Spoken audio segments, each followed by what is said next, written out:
The men and women of the Chicago Police Department are dedicated to visibility, engagement, and collaboration, and work hard every day to keep our Chicagoans safe. Today marks the first day back to school for Chicago public school students. CPD and CPS are working hand in hand to ensure the first week and the rest of the school year are safe for all our students and our families. Last week, we partnered with CPS to conduct school safety drills, and this week, we have officers along different safe passage routes around the city. Over the weekend, the city also enjoyed the return of the annual Air and Water Show, despite a few rain showers. Officers coordinated with city partners and sister agencies, along with Chicago's lakefront, to ensure a safe and successful event. The Chicago Police Department is committed to making neighborhoods safer. Across the city, homicides are down 19% year-to-date compared to 2021. Shooting victims are also down 19%, and shootings are down 18%.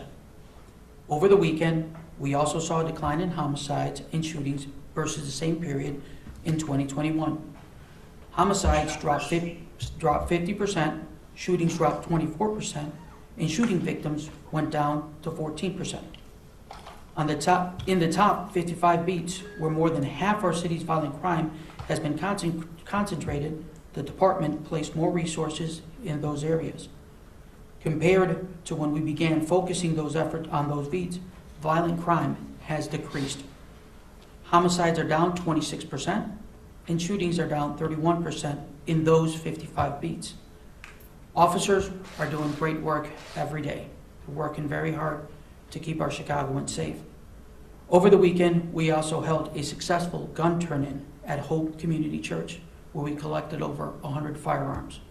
Director Glenn Brooks will be up here to speak a little more on that.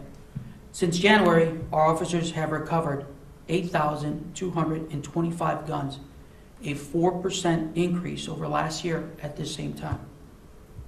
They have also made over 3,800 gun arrests this year.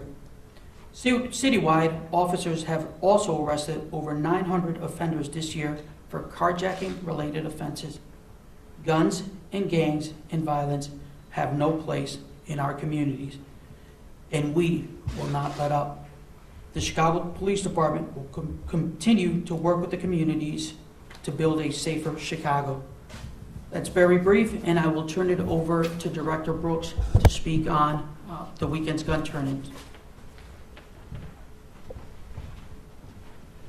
Good morning. So I would really want to thank Hope Community Church and Pastor Epstein for partnering with us. We had over 170 guns turned in this weekend, and each one of those guns potentially save a life. And more importantly, there's 170 homes that have safer homes because the residents of those homes decided to do something which made not only their home safer, but also the community. And I just want to take a moment and relay a story of one of the participants who turned in a gun in one of our recent gun turn-ins. So this young woman comes in, she is a grandmother. She comes in with just a little brown bag there, and she sets it on a table, and in it is a couple guns. And out of nowhere, she comments, they didn't need these guns.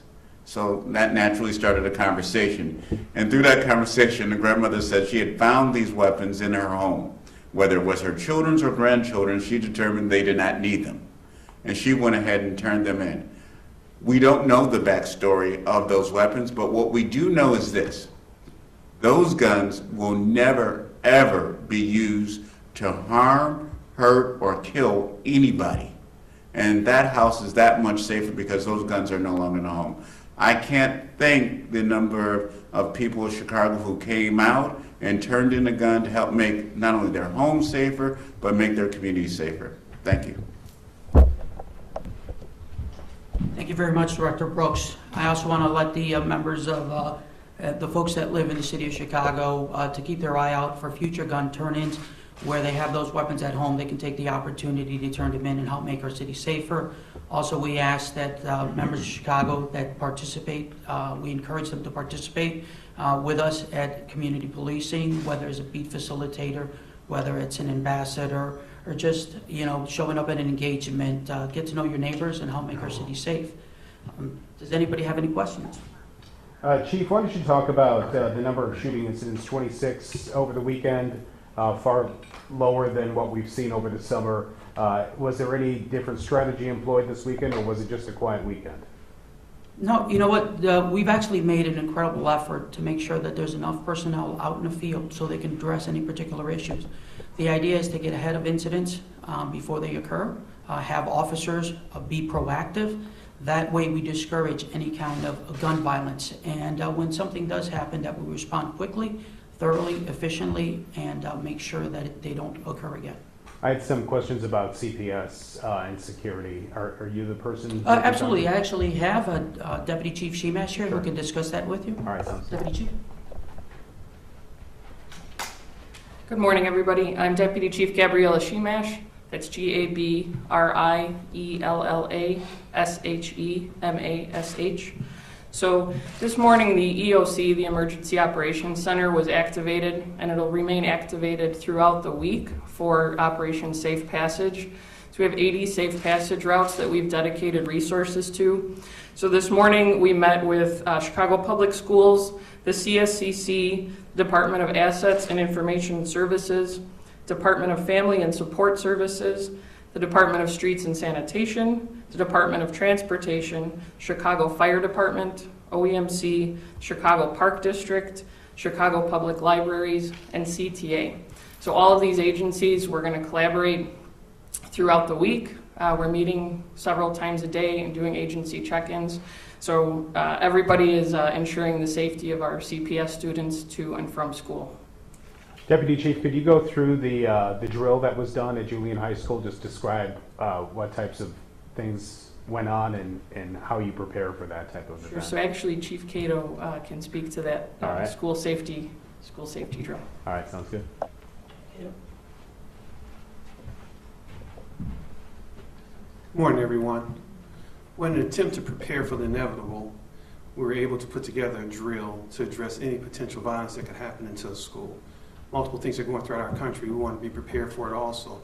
So basically, it was a simulation of an active shooter entering the school and how to work in a collaborative manner with those who work in the school, that being principals, that being the security personnel that works in the school, and to ensure that everyone understands their roles, including teachers.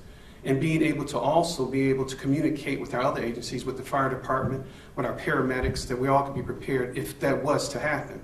Because we are prepared, it puts the schools in a more confident manner that we're able to actually respond in a very competent manner. What is that a yearly event, or is this something new after Uvalde and some other school shootings that have happened?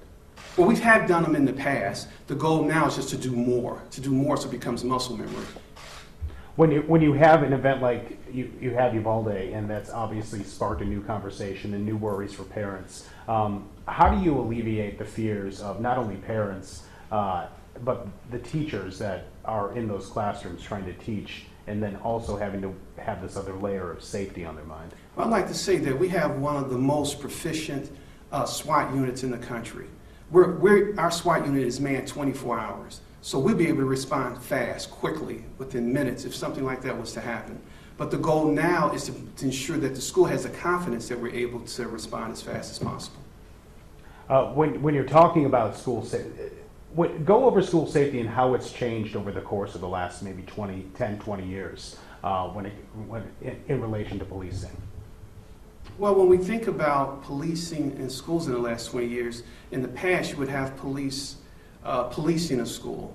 Now we're not policing schools, we're working in a collaborative manner with the school. So the goal is to have that communication process in place, that we do have an understanding that we're there to work together, not necessarily police a school. Do you have, does CPD also have, one more question, Tom, do you have drills that include the students as well, or is that something that CPS usually takes care of? For active shooter drills? For active shooter. You did something with the faculty last week. When it comes to the students as well, how do you prepare? Well, that's something CPS will look into doing, but we're not working directly with students at this time. Okay. Thank you. Good. All right, thank you very much. And before we leave, just wanted to say on behalf of the command staff here to all the officers in the city of Chicago, thank you very much for all the hard work that you guys put in. And also, thank you to your families for sharing in that sacrifice. We think about you guys all the time. And once again, thank you very much for the effort. Thank you.